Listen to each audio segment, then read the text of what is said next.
Welcome back, everybody, to our Sanskrit celebration event. Bouquet of Sanskrit garland. Beautiful, one event after the other. It's just been amazing. Just a couple of quick ground rules. Nobody should walk across in front of this camera here. If you need to go out the door, go around. If you're on this side, go around that way and go out that door, or go around that way and go out that door. And be careful to close the doors lightly. The sound really has an effect on the equipment here. I think there was something else I was supposed to say, but COVID protocol. For good or for bad, if you feel like wearing a mask, wear a mask. But we're going to be keeping doors and windows closed for the sound quality of the streaming. So that's that part.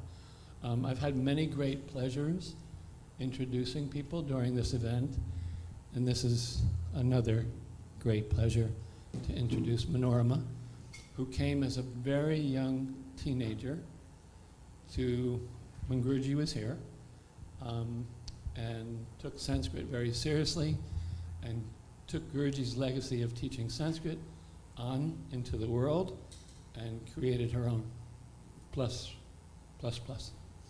Anyway, great pleasure to have you back. Thank you so much. Thank you so much. When you come from the city, where everything is moving so fast, when you land here at this beautiful home of Asmakam Guruhu, Tadanantaram Anubhavati, like Shantam. You feel real Shantam.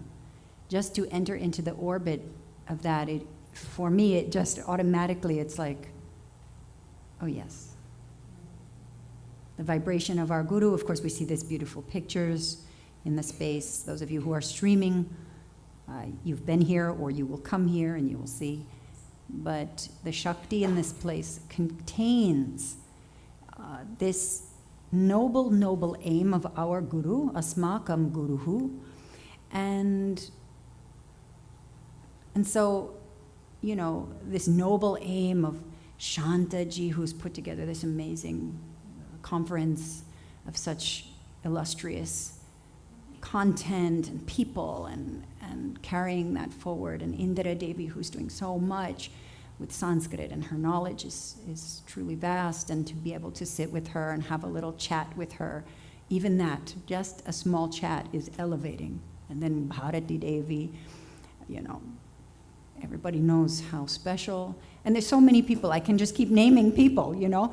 And because, as Shant mentioned, I came here as, when I was 13, I've had the great fortune to not only train with our Guru, but in many ways learn and get the guidance of all my brothers and sisters here who were long since well established in this beautiful tradition of our Guru. So I'm grateful to be here, to all of you who've come to support this, and I'm grateful, of course, to Shantaji, Indra, Bharati Devi, and so many others, Kamalakant, Purnima Devi, Karuna, everybody who's putting this together, and of course, to my Guru. My head is at your feet, as always, even though he would say, da, da, da, da, da, da. Anytime I would try to touch his feet, he would say, no, the Westerners don't like it. But I would say, I am a full chela, I'm a full shishya, and I have my rights. Then he thought that was very funny, and he would laugh. Okay. So he would let me. He didn't want there to be any misunderstanding. You know, he really embodied that principle of the East-West Guru. He was always trying to reach where my understanding, my observation of him, he always was trying to, wherever you were at whatever time you were at in your life, he would come and he would find you there. And I find that to be true even now when I talk to people here who are new, or when I talk to people who've been here for many years. Wherever you at, I experienced that, and I continue to experience that wherever you are at, his grace finds you, protects you like Durga Mata, and gives you guidance. And, you know, that's our good fortune, that's our blessing. Even though these words nowadays can become so zombie-like, you know, grace and consciousness and all these things, we can almost zone out. It's like the word love. What does it even mean until you sit with somebody and say, well, what actually does that mean to you? But he knew what it meant to be absorbed in consciousness. He knew what it meant for people and had dedicated his life. And then such incredibly illustrious beings came here. We were able to somehow, by our good karma and of course from the blessings of our guru, another wonderful, beautiful sage came named Dr. R.K. Ramkaran Sharma, who also blessed our ashram with so much. I mean, my God, he was here for how many years? 23, 25? My study with him, I met him at Columbia, but then he was also coming here. And he was so noble and so kind that when I met him, I will tell you a story. I didn't plan on telling you, but I think a little story is fun. They were having a strike at Columbia University, and I was going there, and I was a little depressed. You know, our guru had passed out of his body, and the idea of Sanskrit was a little drab in university at the time. I'm not saying now, but at the time it felt a little like from the highest mountaintop to suddenly people talking about a culture, about a practice, not actually living that practice. So that was a reorientation for me. But they were having, the service workers at the university were having a strike. And so all the teachers, even the adjunct faculty, wanted to support them. So nobody was having classes. So the professor that I had, Dr. Hartzell at the time in Sanskrit, he said, come, everybody was having them come to either library or to come to their house. So he had a decent house. So he said, come to a house. It wasn't such a big class, so we came. But in that class, there was one man who walked in and like a little flash. And I remember, I said, who's that? And Dr. Hartzell said, oh, this is a Paninian scholar. You know, he's doing something, da-da-da-da-da. And he just like left in a flash. And I was like, what? You know? So anyhow, the next time I came to Dr. Hartzell's, I was able to ask if Dr. G would meet with me to give me some Paninian instruction. And he's so high as a scholar that the fact that he would do this, he would meet me in the university library, was incredible. So these blessings, somehow we get them. And so we, at the ashram, he came here for many, many years, and he also helped to elevate the program of Sanskrit and continue the work that our guru, Sri Brahmananda Saraswati, did. And Dr. G was a householder, and our guru, Guruji, was, however you want to phrase it, not a householder. He was yogi in the sense of a sannyasi or sannyasin. So, but I'm very honored to be here in this light, and today I'm going to speak a little bit about, so that's the umbrella, right? That's the umbrella. So to all of you and to them, I extend my respect and sincere salutations. So today, what are we talking about? We're going to talk about 3 keys. My glasses, because I'm not 13 anymore. I need my glasses. This is the problem. When I come here, I got immortalized somewhere around 16 to 18. You can see, and you are all my witnesses, that I am not 16 anymore. Much, much more. Okay, but you will notice. Okay, so we're going to be talking about 3 keys to, meditation practice. And so how do we develop a steady meditation practice when modern life throws every obstacle that it can at you to get in your way? I mean, I always tell people when you're going to begin a meditation practice, it's not like the whole world is going to go, hey, Anna is meditating, be quiet, shh, right? Like I had one student, she had little kids, and she was really stressed out about all the commotion in the life with little kids, that's natural. And she said she wanted to practice meditation, but they would always get in her way. And I said, well, you have to contextualize it for them. The world isn't going to go, shh, mommy's meditating. The world is going to try to throw more things at you. But I remember very well what my guru said. My guru said, he said, babies get baby problems. First graders get first grade problems. Second graders, second grade, high school. So what do you think yogis will get? Certainly yogis in training. They will get the necessary difficulties to help train them. And if you are listening and looking, the whole life becomes a meditation. So, don't be worried that the world is not going to organize around your desire to have peace and meditation. Your job is to utilize Sanskrit mantras, Sanskrit understanding. Sanskrit is a way of life. This was something that both Dr. Sharma and Guruji, or I should say Guruji first, then Dr. Sharma carried forward. It's a way of understanding. It is a tradition. And in many ways, for me, it is synonymous with a meditation or a meditative life. And so we're going to explore some keys, and we're going to do it like that. But the thing is that you've got to find a way to stay engaged. And so this became one of the mottos that I live by. Stay engaged, do something. You don't have to do everything.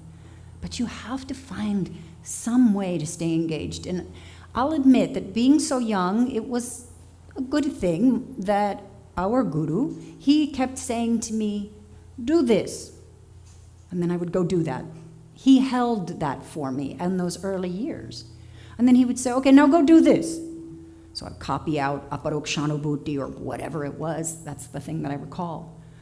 And over time, I learned how to hold that for myself. But we can do that now. We can learn how to hold that. Hold the practice in front of us and not expect ShopRite to get quiet because we're trying to watch thoughts, or not expect our husbands or wives or friends or family.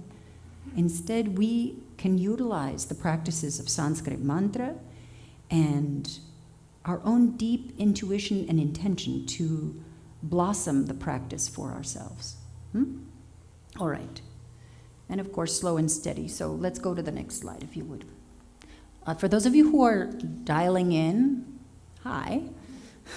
And we're going to load the PDF up later. If you know me, you know that that's what will happen. Ambi, you're going to help me with that, yeah? So let's read a couple of quotes. From Thich Nhat Hanh, he says, for things to reveal themselves to us, we have to be ready to abandon our views about them. For things to reveal themselves to us, we have to be ready to abandon our views about them. If we come with preconceived notions about what meditation is, we won't be able to be empty enough that that we can be a place of revelation. We have to, this is part of what we're doing when we sit and watch thoughts and don't follow them, because most of the time we try to understand, we pursue the question, which is important, but we want to go after it instead of emptying ourselves to the point where the revelation, where we can be a place where revelation can find us. So think of this quote from Thich Nhat Hanh, once in a while, and for things to reveal themselves to us, we have to be ready to abandon our views. We can't come with a preconceived notion. Another quote by Jean Klein is, to identify yourself with your personality self, or personality, is more or less a reflex that we've been taught. You must see when the reflex comes up that it is a kind of a feeling of insecurity, that we are looking for a hold somewhere. And so, little by little, we learn how to step into the unknown a bit more, with a bit more. I like my twirls to be all nice and pretty when I'm doing it in front of people. But when you're learning something, it's not a perfect twirl time. So you got to go out and try and sit. And some days, meditation is uncomfortable. And some days, it's very comfortable. So you'll keep working at it. All right, so we're going to talk about key number 1. And key number 1 is know the value. You got to know the value of meditation in your life. And you should all have materials. If you don't, they're on there. Anybody doesn't have that wants? Okay, just so you have it. Yeah, okay. So we've got to know the value of meditation in our lives. If we don't know the value, I've observed with lots of people, if we don't know the value, we don't engage it. See, I just don't tell myself, anymore that life is, oh, no biggie without meditation. I don't listen to that thought when it asserts itself. I treat it like a sweet thought. That's a nice thought, right? But I stay with it. So you have to challenge that. And you have to, one of the ways you can challenge these kinds of habits that we've grown up with is to know the value. And so here's where we have our mantras that have come into play. So let's get under the lights here.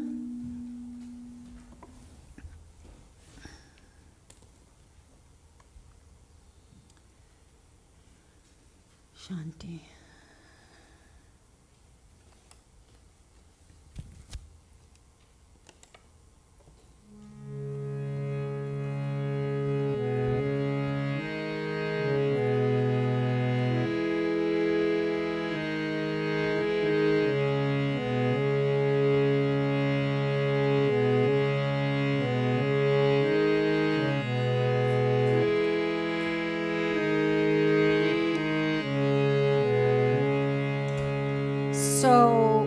Let's just go a little slowly. I was about to launch, but maybe it's good to go a little slowly. Udhared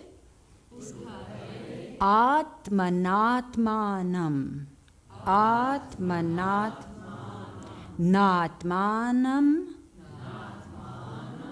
Avasadayet Atmaiva Hyatmano Bandhur Atmaeva Ripuratmanaha Atmaeva Ripuratmanaha Udhared Atmanatmanam Natmanam Avasadayet Atmaeva Hyatmano Bandhur Atmaeva Ripuratmanaha.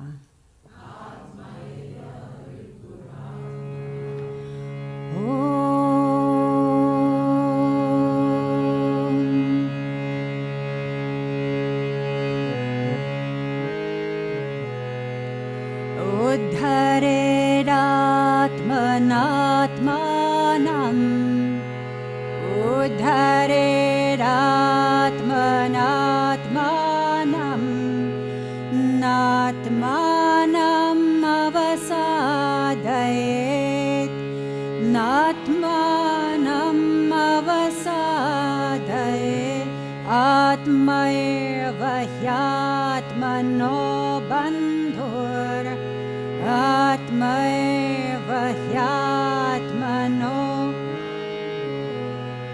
Atmaeva ripuratmanaha Atmaeva ripuratmanaha. Together.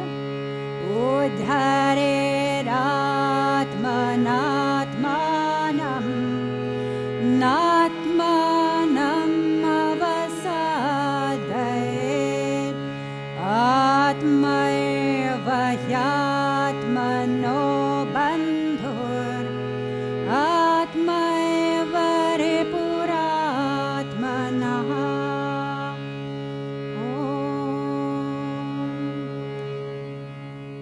Bandhuratmatmanastasya Bandhuratmatmanastasya.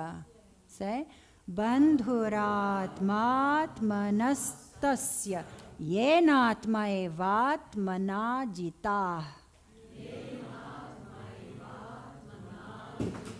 Anatmanastu shatrutve Varte tatmaiva shatruvat.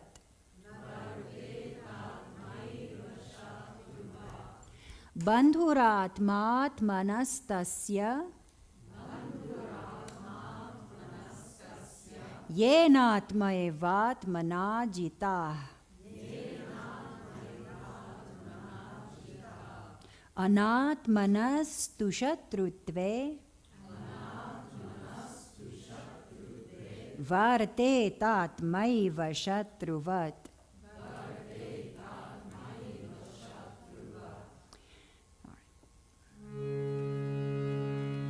Bandhuratmatmanastasya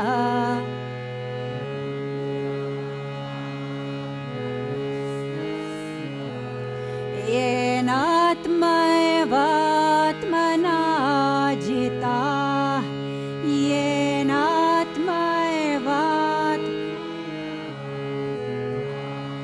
anatmanastu shatrutve anat tushat vartetatmaiva shatruvat vartetatmaiva. Together. Bandhuratmatmanastasya yenatmaivatmanajita anatmanastu shatrutve vartetatmaiva shatruvat.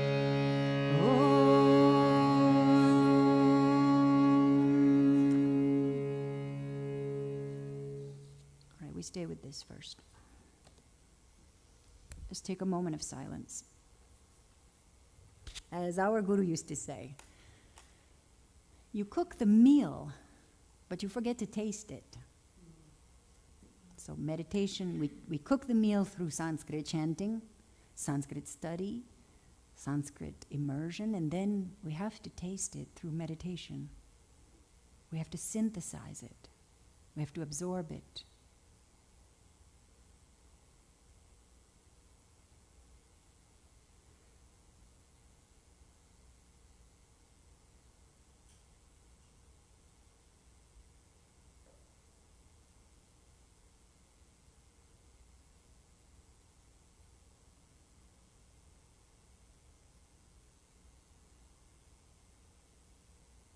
You are the unmoving mover, he would say.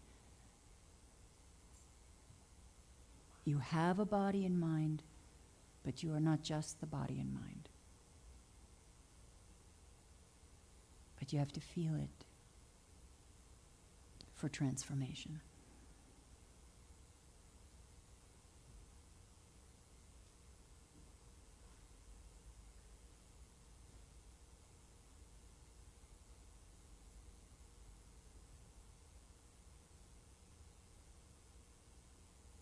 Thoughts rise and fall, but you remain as a witness.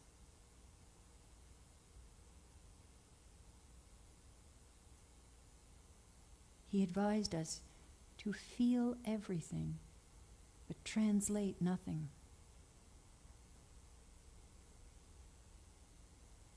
Let go of translation and watch.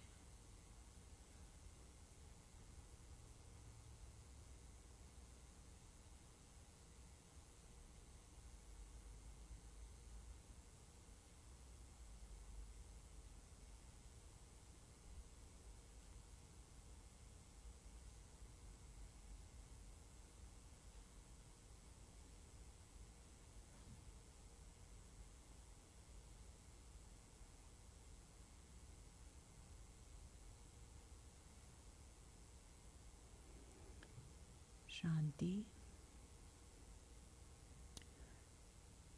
So let's take a look. When we know the value, we engage it. When we don't know the value of meditation in our lives, people often say, like, what do you get from meditation? Because, mostly in the manifest world, it's kind of a lot of exchange. I'll do this for this. I'll get this if I move it towards this. So I always say you don't get anything in particular. It's just that your whole life changes because you've completely understood yourself in a whole different way. And you know what? This is not something I'm saying. This is what every sage has said, that as you see yourself, Guruji used to say this, as you see yourself, so is your universe. As you see yourself. So if you understand, what was that little song he had?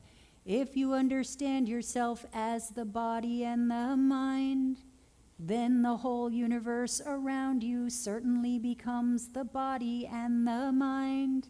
He made this song, I remember. If you understand yourself as psychosomatic consciousness, then the whole universe around you certainly becomes psychosomatic consciousness. If you understand yourself as the absolute I am, and then he would break. Then the whole universe around you certainly becomes the absolute I am. So meditation is the art of knowing yourself fully.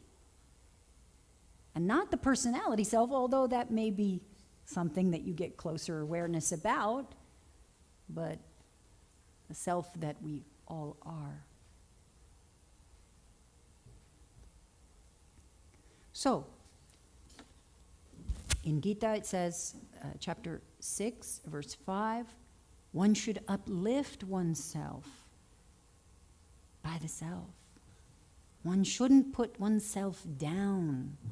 Don't sink down, avasadayet. Indeed, it is the self, the Atma, alone, Atma Eva, that can be a bandhu, a relative or a friend. And it is the same self that can be as if like an enemy. So we have to train ourselves, and through meditation we are able to do this. We are able to, what did he used to do? He used to have these big pockets. Take everything out. Psychoanalysis. Psychosynthesis, you put it back in. When we meditate, we can watch the mind, we can watch thoughts, and we can see that this is not us. We are not that. And this is nothing new that I'm echoing. This has been said for as long as this ashram has been here. I'm just the next one up at bat. Right?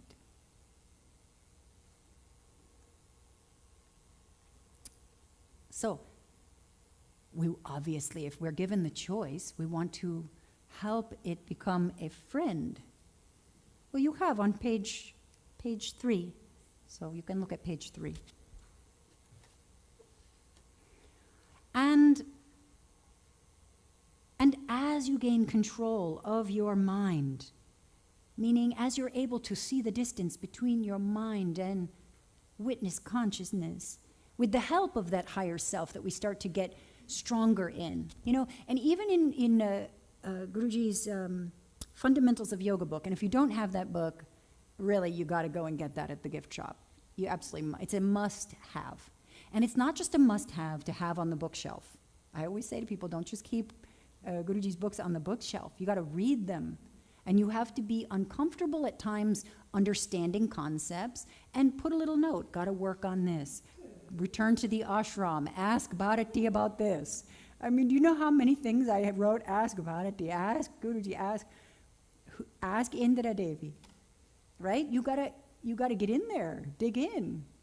And so in chapter 5, he talks about the rules for the practice of yoga. And he's not being stringent. He wasn't stringent, although he was specific and he was disciplined. But he taught me about rituals and discipline so that they became a way by which you can become free, not a way you can create another cage. And so I think it's number 5, but it may be different, but maybe it's different. I can't remember the exact number, but there's like so many of them, like 20-something. And he says, sometimes we can't see the changes that are happening to us. Sometimes we're unable to detect it. It's subtle. But if we stay with the practice, the growth will happen. And how lucky we are to have this ashram. This place transformed my entire life. And I'm out in the world, of course. I'm called there for a variety of reasons, but this place and the people here and the shantam that literally seeps into your bones and beyond, your cosmic ether, what do they call that? Akashic records. This is a center of transformation, no joke. But you have to do that work. So we have to work. This beautiful center can help us by sitting in meditation and by watching at morning and evening. I remember one of the things when our guru shifted from form, many years ago. I just remember about him, one of my first thoughts was, where's the sun, where's the moon? He was like the rising of the sun and the setting of the moon, for me and for many others, but I can only speak for myself. Every day, morning and evening. You know? We feel proud of ourselves if we can do like a 15-day, but every day. That wasn't the question, do I feel like it? I feel like meditating today. That wasn't the question. That was all day. What did he used to say? He used to say, when people ask me how much to meditate, how do I tell them 24 hours a day, 365? So I tell them 5 minutes morning, 5 minutes evening. Because he knew very well that if you can get a foothold with 5 and 5, you're on your way. He wasn't dumbing it down. He never did. He always elevated it up. But he would meet you where you are. So look out for those little signs when you're here that he's meeting you where you are and lifting you up wherever that is. Because he's here lifting you up. I mean, I felt it the second I got here. I said, oh, God. You know, we used to have a thing at Radha. She's not here, but sometimes she would say, oh, I feel Guruji. Now you can have that. You are in his orbit. And those of you who are watching. And his orbit is the universal vast sky, the blue sky theater, but it's named that way because of that. So be listening.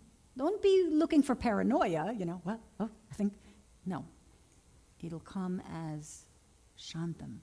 It'll come as revelation. As you gain control of your mind with the help of your higher self, then the mind and ego, dare I say, become your allies, because we're not putting the cart in front of the horse, we're putting it behind, and the horse will carry. What's my timing? How much time do I have left? This is it. Because, okay, look at that. Yeah, I thought I had 40. I was like, what happened to half the time? Okay, sorry to love you and leave, but, you know, ciao, thanks everybody. Okay. All right, so, but the Gita reminds us, the uncontrolled mind, and not just the Gita reminds us, every beautiful sage has reminded us, especially our Guru, that the uncontrolled mind is like an enemy. So you have to. Now you may say, what the heck is a controlled mind? That may be one of your questions. What a fabulous thing to put down in your notes.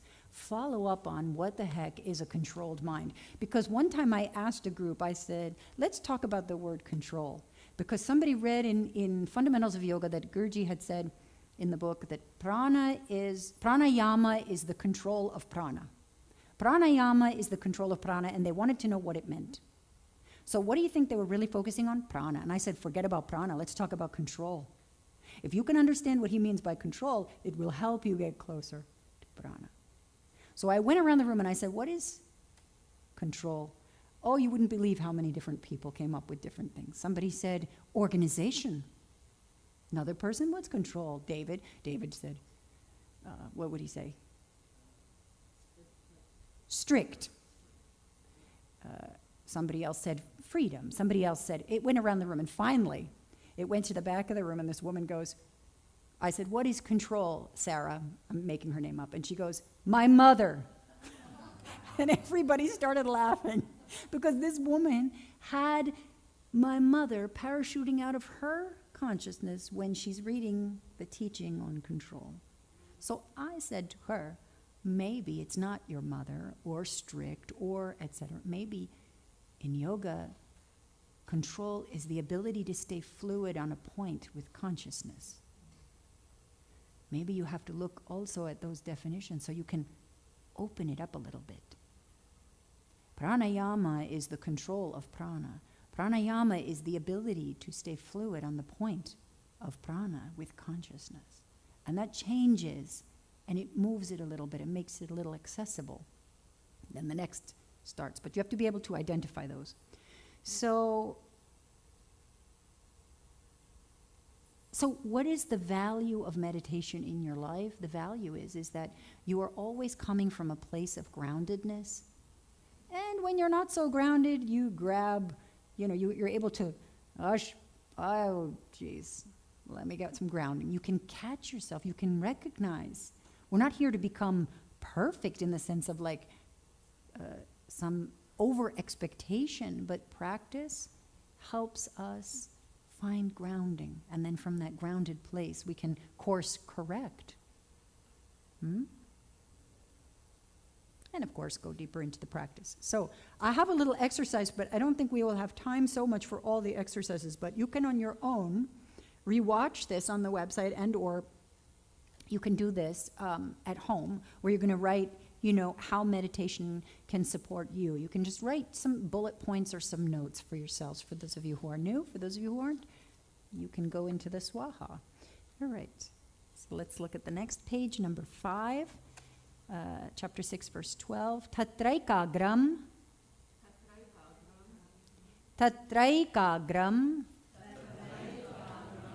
manah kritva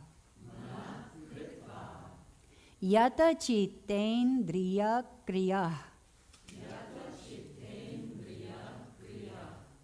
upavishyasane yunjad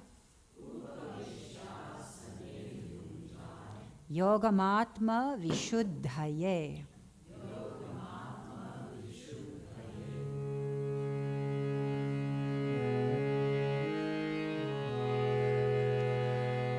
Tatraikagram manah kritva Tatraikagram manah kritva Yata chitendriya kriya Yata chitendriya kriya Upavishyasane unjad Upavishyasane Yogamatma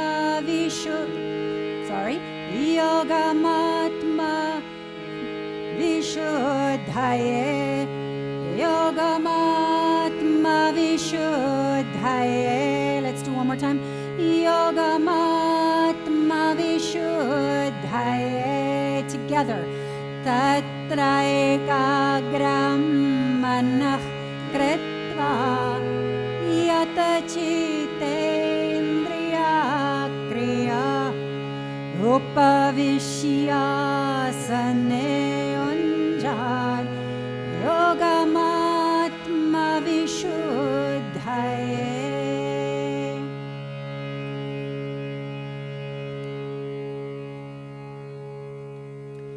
So this is another key to learn about or to study or to come to understand and develop skill in focus. Focus is so important. I just recently wrote something about how our guru here was so intent on my own experience of learning, teaching me how to harness the strength of my focus, teaching me how to focus. I didn't even know I wasn't focused. I was like, yeah, sure, you talking about focus? But eventually it was like, be here. He had this law when you were around him, at the cottage and stuff. It was an unwritten law, but it was like no talking. And everybody was really nice to you in the beginning. If it was your first day, you got one pass where you could just yammer on. But after that, one time he even came over to me and he goes, be quiet. Just pressed, be quiet. I was like, I'll never. But I started to realize that other people were not talking. Bharati was not talking. She knew how. She long since had trained. Radha was not talking. Purnima was not talking. It's not that you never can talk. Don't make isms and go to extremes. But it was, be quiet. Learn how to be still. Harness your focus. You're not just here. You're here training. Real training doesn't announce itself, hear ye, you will now be trained. Sign here. It shows up and you're like in the middle going, oh, And you have to see how you can work with the anxiety you feel of not, or the whatever comes up. And you do your best. And of course, Our wonderful Guru gave us all the support, and that energy is still so prevalent here, so pervasive. So, and whenever I see this verse, I always think specifically of this ashram, because sit and calm the mind and the senses by ekagram, concentrating on one thing, right? Right? Calm the mind by concentrating on one thing. 2 things? 1 thing. 3 things? Just 3. 1 thing. Ekagram. Thus one practices yoga meditation for Atma Vishuddhaye, for the purification of the self. And I think anybody, I know for me, I was like, what the heck is purification of the self? All right, well, everybody wants it. It's the rage at the ashram, getting some purification of self, so I better find out. When I would like run after Purnime or run after Indire, I would be like, right? When you admire something, you say, well, how is it that that is valuable? So then you have to sit and say, what is Atma Vishuddha? What is purification of the self? This is the ability to focus, is one way to phrase it, but it is the ability to be steady and still with that, capital T. We could even make it all caps, T-H-A-T. And there are practices, and meditation is a practice for that. But it says sit and calm the mind. And one of the first things I saw when I came here, of course, always is our Guru's house, and then his shrine, which if you haven't been there, you must, if you feel called. But then I saw the little tent platforms over there, and I was remembering my early days, because, memories come, they rise up, and I was just, those weren't here then, but there were other platforms in other locations, but it's the same, that this beautiful center that he envisioned and that he manifested with the help of so many is a place where you can sit, where you are encouraged to sit and be still. Many things have changed since COVID. Ananda Ashram may have made changes, but the ashram hasn't changed. The teachings haven't changed. And our Guru constantly invited us, welcomed us, encouraged us, implored us to study that in us which never changes. Notice the changes. I told you I am not 13 anymore.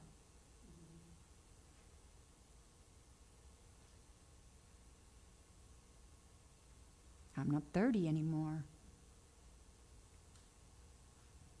Kintu. Something in me, in you, and he would advise us all the time, hasn't changed. And we have to come in contact with that. And I said it the last time I think I was here. I was like, we always go up to people and say, so what's new? We always say that to our friends. Hey, how are you? What's new? Why don't we go up to our friends like the sages and say, so what's steady and continuous? How are you? What hasn't changed since I saw you last? What's completely the same? Your hair's different. You're skinnier, you're chubbier, you're this, you're that. Everything, all these changes, but what hasn't changed? Because gurus always keep their eye on what hasn't changed. And we have to do that work for ourselves,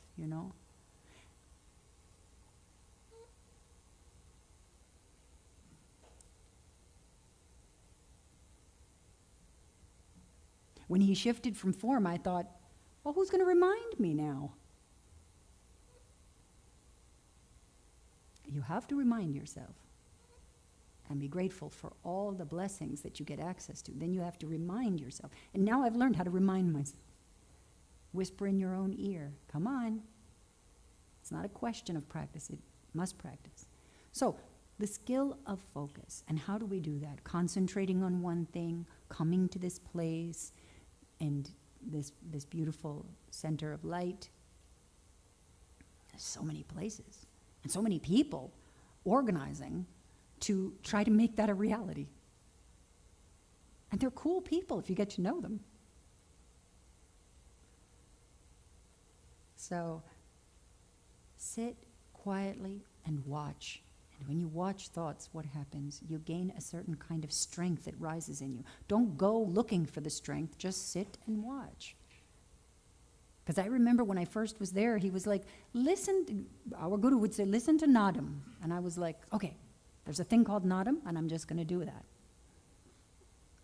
And everybody, already established for 20 to 30 years in practice, and they're all like dropping in. And I'm like, and I look over, there's Bharati, I look over, there's Radha, there's Guruji, of course, and everybody's like, so I'm like, well, all right, start. But, it's not a fake it till you make it. It's a kind of see what it feels like to take the pose and be there with yourself in the silence, in the uncomfortable silence and in the comfortable silence. And watch. And remember that in chapter 5 he talks, sometimes we don't know the value of it, so make a commitment. But get control of your focus, because believe me, there are focus groups out there learning ways to get your focus. The social media has 8,000 ways. There's even courses on getting people's focus. Don't let other people determine your focus. And the path of meditation helps us recognize its value and hone that. Then you may decide to allocate your focus in a particular place. But since the early days with my guru, I really am mostly interested in all these things. I don't know, maybe you'll find something similar. You have to try it out. So again, there's an exercise that you can work with, and I'll let you kind of peruse that on your own. And again, we'll have the materials PDF available at a later time.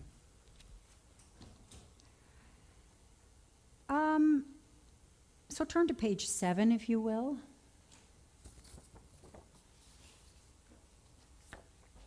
The last key that I'll share with you is about chanting, which we've already done, so you and many people know about this, but chanting is so helpful in developing a meditation practice, because I didn't know why when I first came, but it felt good.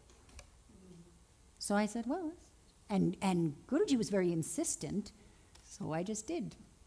I was obedient in that way. I'm not always obedient, but I was obedient in that way. And he would chant, and he would say, wet cleaning or dry cleaning. That chanting is like cleaning for the mind. So if you follow the thread, it's like calming. What is cleaning for the mind? Calming. Calming the breath. Connecting with the ocean of vibration, which is what Sanskrit does. Sanskrit is the ocean of vibration, as expressed. When you listen to the sounds, what happens? They're so vibrational. Look at the difference. That's one way the vocal cords can come together, or they can come together like this. Of course, less dramatic. But the thing is, there's a predominance in Sanskrit, just on the alphabetic level, of sounds that do this more, that rub. And if you do this, try this with your hands for a second, do this, and online, you can feel what happens. It builds what? Heat. Friction, vibrate. Then he would do this exercise a lot. He would point it towards each other, right? And then what do you feel? You feel a continuance. The more the sounds are soft in Sanskrit, the more vibrational they are. The more vibrational, the more there is there's an expansion. The hard sounds are less, they don't have that echo. The echo is what you want access to. The echo is the expression of eternality. You know, when you go into a chamber, or like a canyon or something, and you hear like, if you say like, hello, it'll go, hello, hello, hello. So, if you go into a place where there is no echoing, that's one time and that's it. But the Sanskrit, because of its attention to vibration, or its revelation of vibration, it continues working. And to quote our dear illustrious Dr. R.K. Sharma, he used to say Sanskrit mantras, what did he say? They go in and they nourish you from the inside out. They expand. They're like little atomic expanders. So you hear the sound of the mantra or the verse, and then it has an effect, an echo, an echo, echo.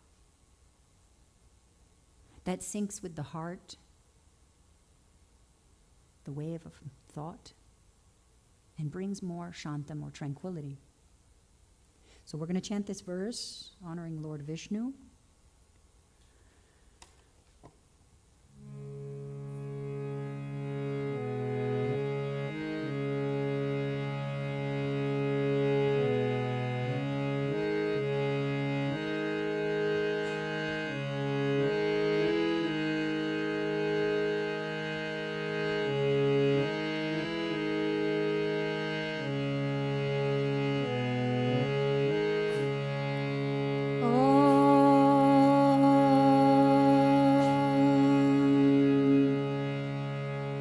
Start chanting, you get pulled out of the mental mode. You move into the heart. You move into the world of vibration. You don't think of yourself as so solid, as so personality based. You enter the world of energy more consciously. Om Shri Vishnave Namah.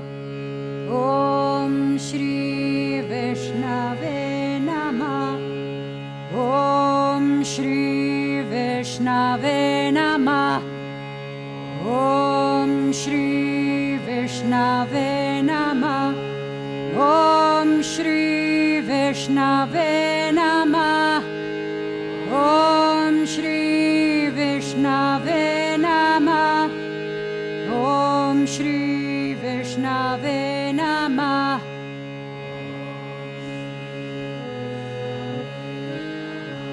Om Shri Vishnave Namah.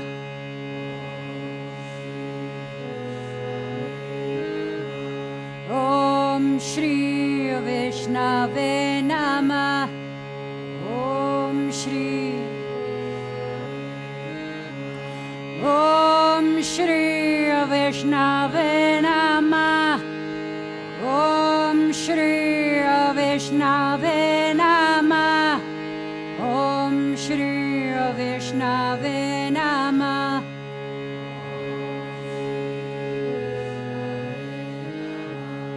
Om Shri Vishnave Namah.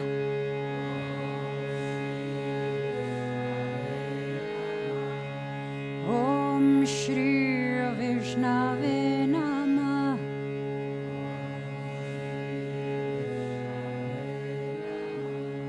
Om Shri Vishnave Namah.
Feel directly the value of chanting as it surfs you into the meditative reality.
Shanti.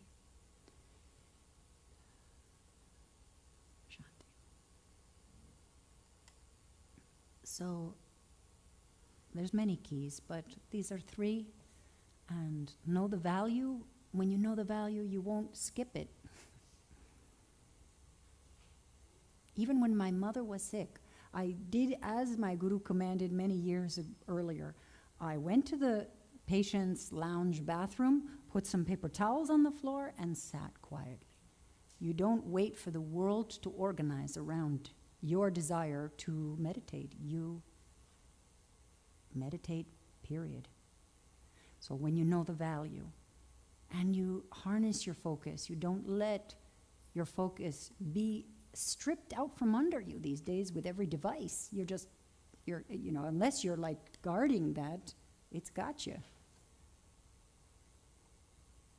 And chanting helps you experience yourself as vibration, specifically Sanskrit chanting and some direct derivative. And when I first came here, as you all know, there's so many people here who are studying Sanskrit a long time, and that was the case even back then. And so I remember when I first came, I had courage, but I didn't have any skill at all. And then sometimes, he would be chanting something like, let's say it's this one of these verses. Let's see, we'll take that. So, Udhared Atmanatmanam. So let's say that's the line, Udhared Atmanatmanam. But I would be like, Atmanam. I'd find one foothold. And so some of the students who were with him a long time and very good at Sanskrit, they were like, Guruji, could you tell Manorama, to take it a little easy here. She's got to learn how to pronounce this. And he said, she's percolating. So don't be afraid to try to get a foothold.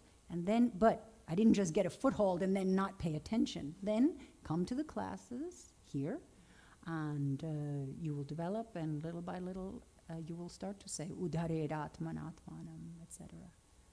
And it's all from the heart.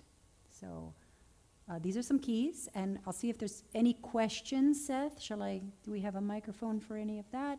And also, I put at the back, before I may forget to say this, there's exercises you can work with, as I said, and I also put Shri Brahmananda Saraswati ways to stay connected with his work through Ananda Ashram and his social media feeds, and then myself. So that's on the last page. All right, but any questions that anybody has about meditation, or we can turn this off. Yes. Say your first name. Michael. Hi, Michael. Yeah, we've met. Oh, yeah, Michael. I'm the one who's. Yeah, we were just talking. Yeah, I was the one who was here thousands of years ago, You can like take that yourself. When you cover meditation, some people talk about not just doing it. Can you hear me now? Start again. Can you hear me now? Yes, yeah, I hear you. Go this ahead. was a little better. When people talk of meditation, they're not.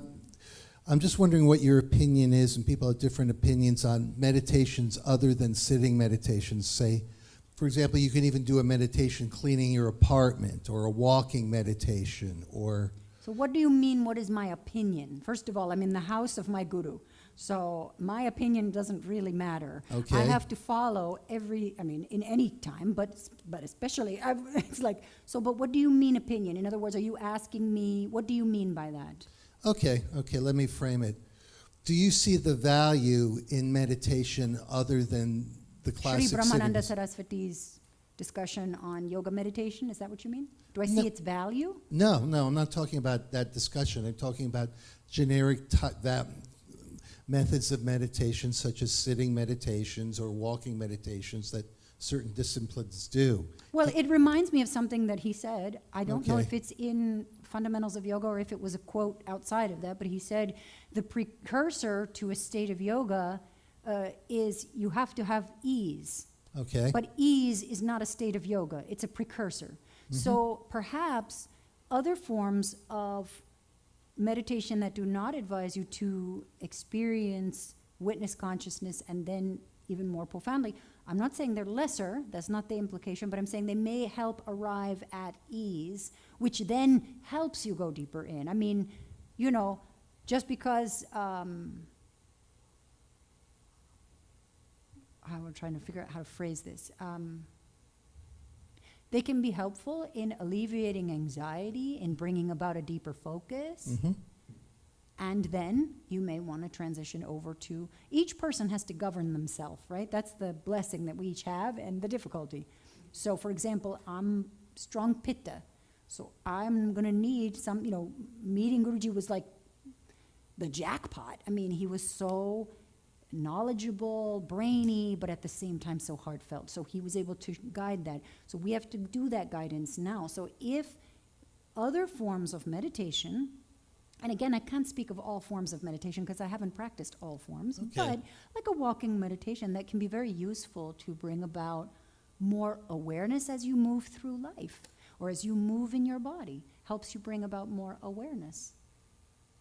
And we must do some sitting meditation. That's my experience. But Okay. again, I don't say that everybody should learn Sanskrit, even though I'm here with Sanskrit pom-poms. Give me an S, give me an S. You know, that everybody has to decide their own. But of course, I'm here. I'm here to say, if you feel called, engage that. So, did I answer? Yes, I believe you did. The method is as important as getting to the meditative state. Or as our guru would say, yatha shraddham. One time I said to him, do you want any sugar in your chai? He said, yatha shraddham. Which is, Oh, sorry. It is according to your faith, according to your desire, as you wish. okay. Mhm. Any other questions? Purnima. I'll pass it to her. I'll bring it over. Whoops. How does one do this? Do we just pass it? Okay. Hi, Purnima. So actually, I'm going to tell a story Oh, real quickly. 2019, my father passed away in Tulsa, Oklahoma. And so I had to go to Tulsa.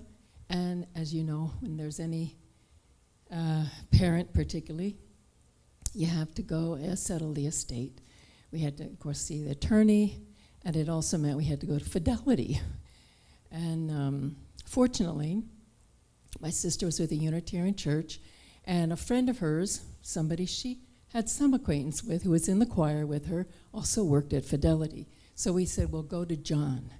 My sister knows him, and we wanted advice, and we felt if you know the person, you can trust their advice. So my sister and I went. They had the rapport. I'm letting them talk. I'm just there to listen and get information. And he was trying, though, to understand, okay, he knows who my sister is. Who am I? And, I didn't want to go into it. But he wanted to know where did I live and what was I interested in or what did I do, something. So I mentioned New York and yoga. His response was, I lived in New York like 6 years ago. Lived in New York several years. Oh, wonderful. nice. And I studied yoga while I was there. I said, really? Yes, my wife and I, we studied yoga. We had the best teacher. Amazing. She was great. And I said, really? Well, wow. So, of course, I was curious. Was it Jiva Mukti? Was it IYI, Integral Yoga? Like, New York City's big, a lot of yoga teachers. Who did he study there with? Oh, gosh, it was 6 years ago. I'm not sure. I'll see if I can remember. On we went with the talk. Suddenly he popped out of his chair, went to the whiteboard, and wrote Manorama on the whiteboard. And I said, what? He said, yes, that's who it was. She was so great, a teacher, taught Sanskrit. And he said, see, I have a Sanskrit tattoo on my ankle. Can you read it? And of course, it said Shanti. And In other words, he was very, very, I very did taken. not tell anybody to put a shanti on their foot. But I'm just, no, I on want their that ankle. on the record. Right on the ankle. Right Or on the ankle, nothing below Just the saying. navel. I want that on the record for the Sanskrit community. But it was correct Sanskrit. Anyway, so then he and I started talking. And revealing, of course, I had Manorama on my cell phone. You know, she's on my cell phone. So anyway, that shows Manorama has been out in the world for how long, Manorama? 20 years? How long have you been out there teaching what Guruji taught you? You know, you took the teachings out into the world. A lot of us, yes, we stayed here. We ran the ashram, but Manorama got out there into the nitty-gritty of things and set up a really tremendous program. She's gone internationally, and the people she has touched are now all over. And one was at Fidelity, thank goodness. So Thank you, Purnima. That's very sweet. Thank you so much. Thank you. Appreciate that. That's very loving. Anybody else has a question? Or we close and we have just a couple minutes. You want to comment? Okay. What's your name? Hi, Namaste. My name is Jasmine. Hi. 13 years ago, I had a dream to come to America to study, and the only way I could get my Indian parents to let me come here was to say I'm going to school to get my master's. So I came to NYU and I started the master's program, and they told me there's a yoga studio here called Jiva Mukti, and I attended your class 13 years ago when I first came Wow. to America, and I said, We were both oh babies. my God, there's an American here teaching Sanskrit. And like, I'm coming here for math, English, and finance. You know, I should go back to flipped. India and study Sanskrit. And so you inspired me to leave America. So thank you so much. I'm touched. That's wonderful. Thank you so much. Thank you. Thank you.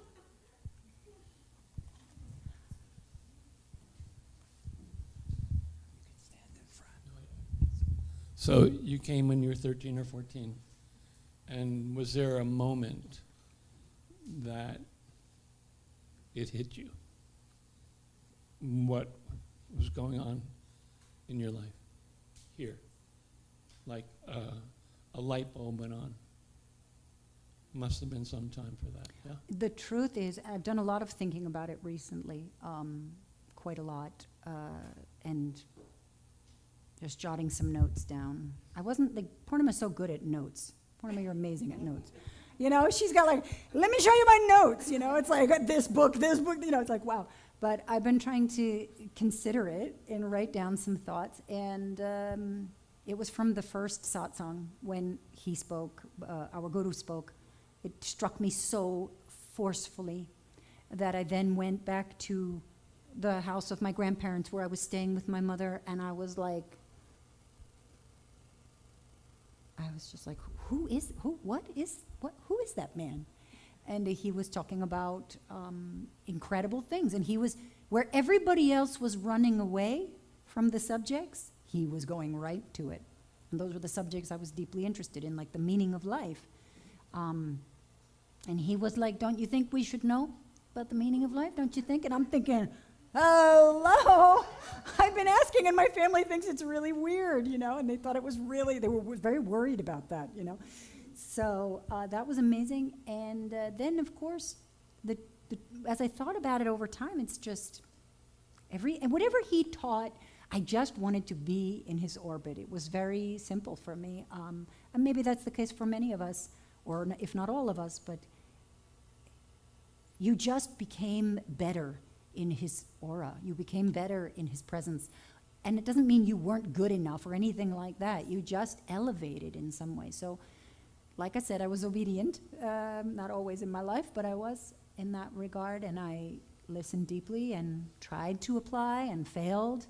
Many times I was a complete fixer-upper model, but kept doing it. And I don't know if I even answered your question, but I'm going on my own little tangent here. But right from the very beginning, I was very struck by the things he was saying, struck me. And I think that had I come here later, I would also be struck by the teachings, because they're the same. They're the same teachings that he's left us, and So it wasn't like he went away and said, oh, enough with that. no, it was right away. But he wouldn't let me study in depth until I got my high school diploma. So I had to do some fancy footwork, and I got it 9 months later. Yeah, for those who didn't know Guruji, when you came here, he didn't want you to just come and be willy-nilly. If you were young, he wanted you to go to school. If you were young and didn't have much of a course of anything, he wanted you to study Sanskrit. He wanted you to have purpose. He wanted you to have intention. So thank you all so very much. And is there anything else? Thank you.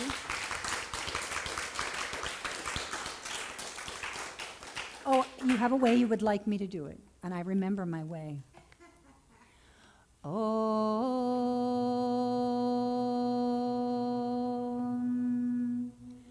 Shanti Shanti Shanti